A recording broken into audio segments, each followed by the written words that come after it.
a bunch of riders. Well, you're on YouTube. Good morning. Granny gear here for Old Guy on a Bike. I got a friend behind me. We're out for a great ride because today, something totally different. Today is all about a good ride on a simple steel bike.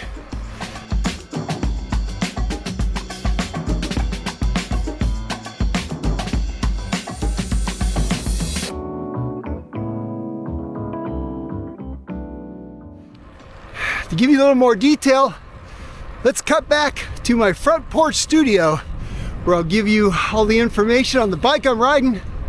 And then, once I catch my breath, we'll be back to the ride. Take it away. This beautiful bike you see before me, well, that's the one I'm riding in the video. This is the Ritchey Montebello. And my friends, she is a beauty. Now, if you're not familiar with Ritchey bikes, they are pretty much steel.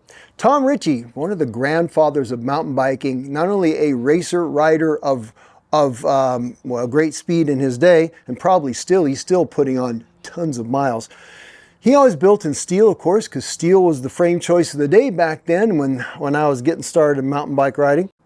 And he would hand braze together frames. And you know, when I was starting mountain biking in the late, I guess mid 80s or so, if you were riding a Tom Ritchey handmade mountain bike frame, my friend, you had arrived. I first saw this at Sea Otter 2024. I gave it my Concours de Elegance Award because I thought it was just so lovely and so graceful. In a world of, well, you've seen some fancy carbon bikes on this channel recently, haven't you? Well, they have their place, but so does this. And I just thought it was lovely and timeless, and I wanted to ride one. Well, I got a chance to do that. But first, let's take a quick look about Ritchey Steel briefly, and then what the Montebello is all about. Differently from the other Road Logic bikes that I'm used to. Ritchey designs his own tubing, his own butting profiles, his own tube diameters. He calls it Ritchey Logic. It's his own design. Every Ritchey bike I've ridden, I think I've 5 of them, either gravel, mountain bike, and a couple road bikes. They've all had one thing, well, several things in common. They ride beautifully, and they're nice and snappy, and they just really do justice to what steel is good at. One of the things I love about what he has kept in his bikes, notice this is a straight 1 1/8" steerer. It's not oversized, it's not tapered. That is really nice. It looks good with a steel tube, and it rides very nicely. It has a lot more compliance than it would if it was oversized. And that he does that on his gravel bikes too, which I think on the gravel bike, honestly, I think it's more important even than on a road bike. But the Montebello is a randonneuring bike. I hope I'm saying that right. It's an interesting name. Also, audaxes or brevets. You've heard that term perhaps, depending upon what part of the world you're from. An audax is going to be somewhere between, I don't know, the short ones are 200 kilometers. They go up 500 kilometers, 800 kilometers, be thousands of kilometers long. You're riding a bike self-supported over a predetermined route. You have checkpoints. You have to get your little card stamped at these checkpoints. You have a certain amount of time to accomplish this. It's not a race, but it is a race because people try and win them. And you know, I don't know a lot about this, but to my mind, it seems like the grandfather of endurance and ultra-endurance riding.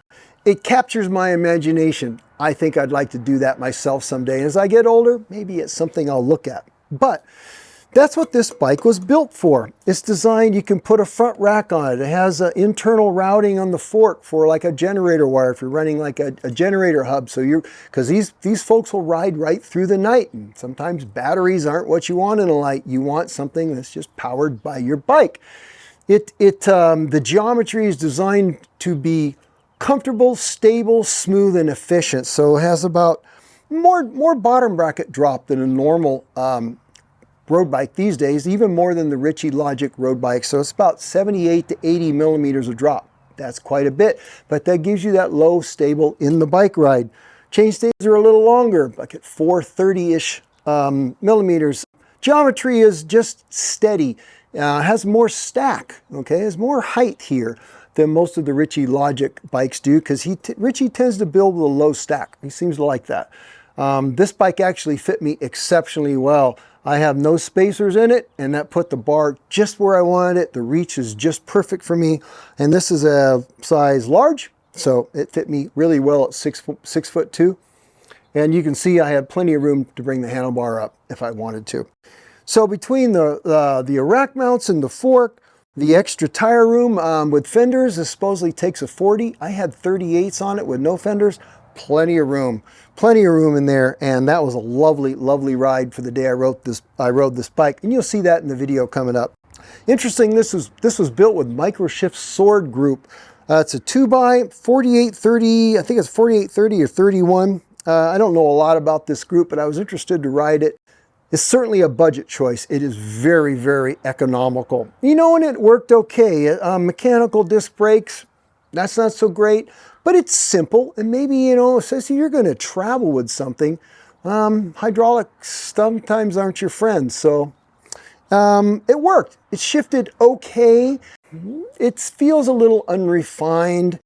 Kind of remind me of old Shimano road shifting in that way. Something that wouldn't have been very high end, not Dura Ace.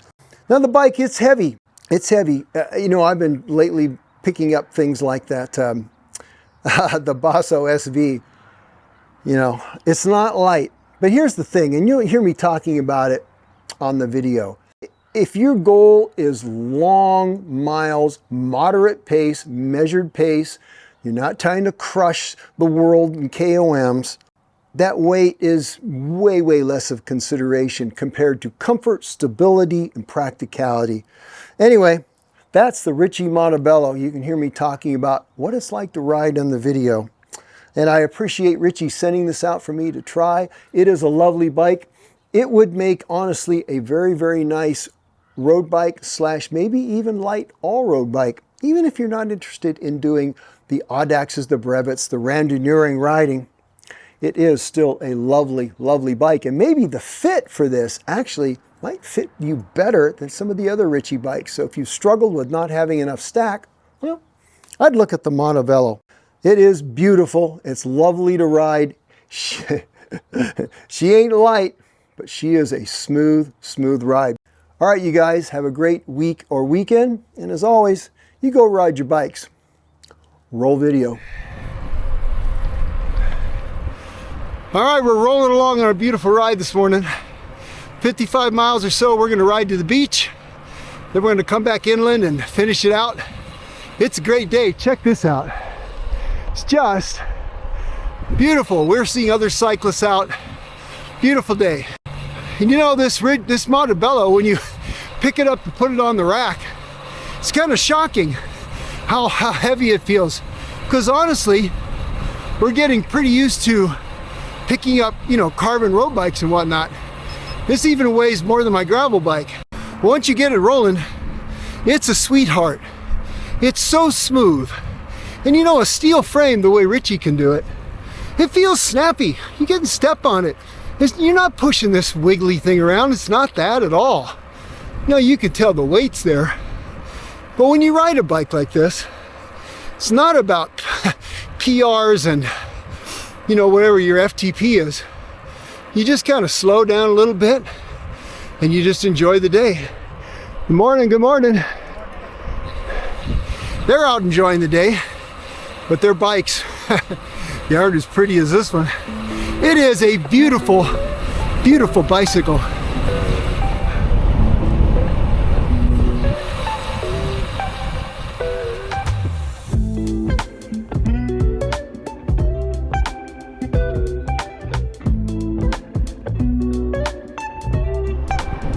You know, I think this Ritchey speaks to a little bit simpler times. I've already talked about the components that are on it. I don't have to charge anything on this thing. In fact, with my solar computer, bike computer, I may not even have to charge that. I guess I got to charge my blinkies, right? Other than that, I just go ride this thing. But it's modern enough with a carbon fork, flat mount brakes. It's not a Luddite bike, but it's not complicated either. And it's lovely. Yeah, like I said, it's beautiful. It's lovely in a way that a lot of bikes really aren't these days. It's not overbuilt. It's purposeful. And riding down this road right here, next to all this agriculture, it's a sweet ride.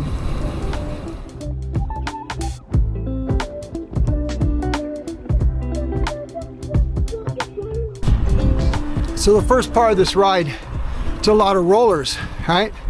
Just not big hills, but you kind of, it's long enough to lose your momentum, and that's where I really feel this bike is definitely different when I'm used to riding. And aerodynamic? What's that? No, it's a totally different vibe. You got your big old bar bag on here, you're doing your randonneuring, you're doing your brevet, your audax, you're gonna go all night, got your generator hub. You know, you want to be efficient, smooth, steady, and really, if I just shift down a few gears and pedal this along, it's all just fine.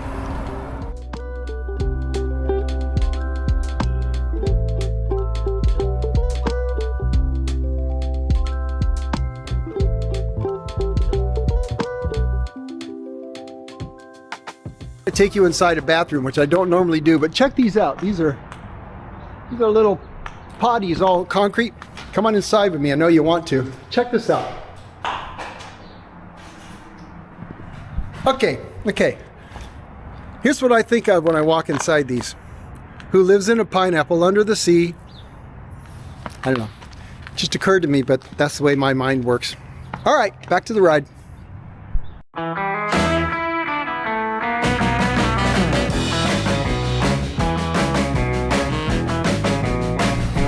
If you're down here, you got to go to Andy's coffee cart. Morning, Andy. Morning.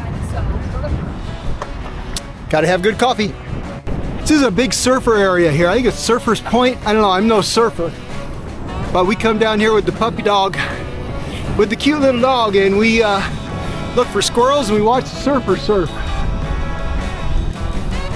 Pretty cool vibe down here on the Ventura Promenade.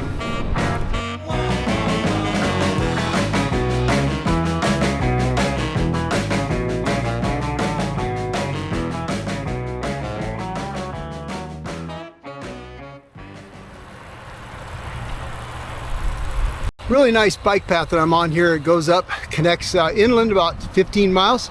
That'll take us to our next right turn, where we'll start heading back towards the car.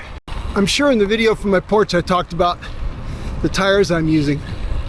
It's interesting because I just used these tires, the same pressures, to see how it was on my Time 80HX. You can look at that video. On this bike, same tires, same pressure. It's remarkably smoother. And on my Time, that's a very smooth carbon bike. It actually feels more like a steel bike than any carbon bike I've ridden. It's kind of remarkable, but they make those quite differently than other carbon bikes. Anyway, the Ritchey. It is a smoothie. It really is. And even if I had a smaller tire just for the sake of efficiency, I think a Rose by another size would still be as sweet as this. It's really lovely to ride. You know, steel really is my favorite material. If I had to pick one material for every kind of bike I have, it would be steel. Hills. I'll see you, buddy. See you at the top. Yeah, you just can't hurry this thing up the hill. But you know, with a 30-tooth small ring and a pretty big cassette, I got gears for days. And it might take days to get up this hill.